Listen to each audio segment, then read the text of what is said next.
So hello everyone, আজ ভিডিওটা একটু অন্যরকমভাবে শুরু করতে চলেছি। আর দেখো আমি ভোরবেলা ঘুম থেকে উঠে গেছি, তোমরা হয়তো বাইরে দেখতে পাচ্ছ এখনও অন্ধকার। তো ঘুম থেকে উঠে ব্রাশ করে আমার ফার্স্ট কাজ যেটা আমি প্রতিদিন করি আজকেও করে নিচ্ছি। আর আজকে আমি একটু বেরোবো, আমার অনেক কাজ আছে আজকে। কেন কি আজকে এক জায়গায় আমরা যাব ঘুরতে, আর কোথায় ঘুরতে যাব সেটা তোমাদের জন্য সারপ্রাইজ থাকলো, পরের ভিডিওতে অবশ্যই দেখতে পাবে। আর দেখো সকাল সকাল উঠে আমি জল টল খেয়ে নিয়েছি, বললাম না আজকে এক জায়গায় যাবো, তার জন্য ও উঠে গেছে ভোর ভোর করে।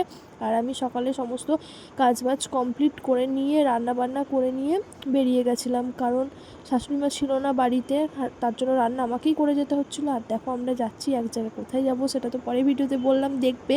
আর দেখো আমরা বন্ধুরা মিলে চলে যাচ্ছি। আর এই ট্রিপটা সত্যি আমাদের জন্য খুবই স্পেশাল ছিল, কারণ আমরা সমস্ত বন্ধুরা মানে 6জন যাচ্ছি, 6জন বন্ধুই আমরা সবাই সেম এজ। আর দেখো আমরা ট্রেনে খাওয়া দাওয়া করে নিচ্ছি, ঘুম নিয়ে ডিম সিদ্ধ, এটা না হলে জমে না। দেখতে দেখতে আমরা হাওড়া স্টেশন পৌঁছেও গেছি, আর ট্রেনের জন্য আমরা অপেক্ষা করছি যে কত নম্বর প্ল্যাটফর্মে ট্রেন দেবে। আর দেখো ট্রেনে উঠে আমরা একটা রাতের ডিনার, বাপরে বাবা আজকে যা স্ক্যাম হয়েছে আমাদের সাথে ধারণার বাইরে। আর দেখো খড়গপুর থেকে আমাদের নেক্সট ট্রেন ছিল বালেশ্বর। আর আমরা যেহেতু ট্রিপটা খুবই তাড়াহুড়োর মধ্যে ছিল, তার জন্য ট্রেনটা এরকমভাবেই বুকিং করা হয়েছিল, আমরা ডাইরেক্ট ট্রেন পাইনি। যাই হোক, ডেস্টিনেশনে যাওয়া নিয়ে কথা, সেটা যেমনভাবেই হোক না কেন। আর দেখো তারপর খড়গপুর থেকে বালেশ্বর থেকে আমরা চলে এসেছিলাম বাগদা বিচ। হ্যাঁ, তো আমরা কোথায় ঘুরতে এসেছি? আমরা বাগদা বিচেই এসেছি, যেটা আমাদের কাছে ফার্স্ট টাইম।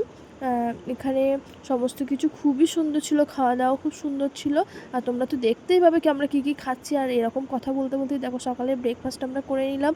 এরপর যাব আমরা একটু মাছ ভাজা এগুলো খেয়ে সমুদ্রের পাড়ে। আর দেখো কী সুন্দর ঝাউবনে, তাই না? এইটা প্রায় 100-200 মিটার মতো আমাদের ক্যাম্প থেকে ছিল, সেখানটা পেরিয়ে সমুদ্র। আর দেখতে দেখতে আমরা সমুদ্র চলেও এসেছি সবার সাথে গল্প করতে করতে। আর এই যে এই বাচ্চামো, এগুলো না করলে আর কি হয়ই না আমাদের। যাই হোক, বিকালবেলা 4টের সময় এসে আমরা দুপুরে লাঞ্চ করছি।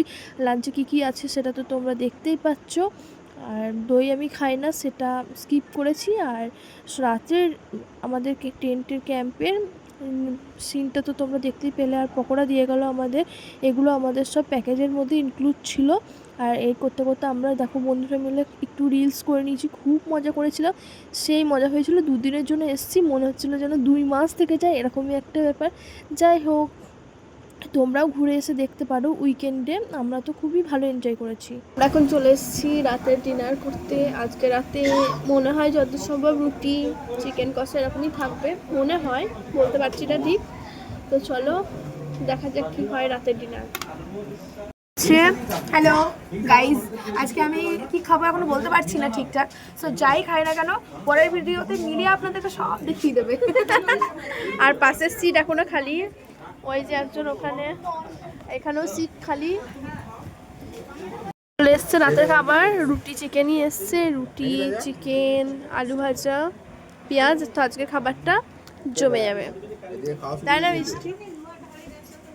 আমি তো খাবোই, ও তো বলেই দিয়েছে কি কি খাবার এসছে। যাই হোক, আমি কিছু বলবো না, আমি খেতে শুরু করবো।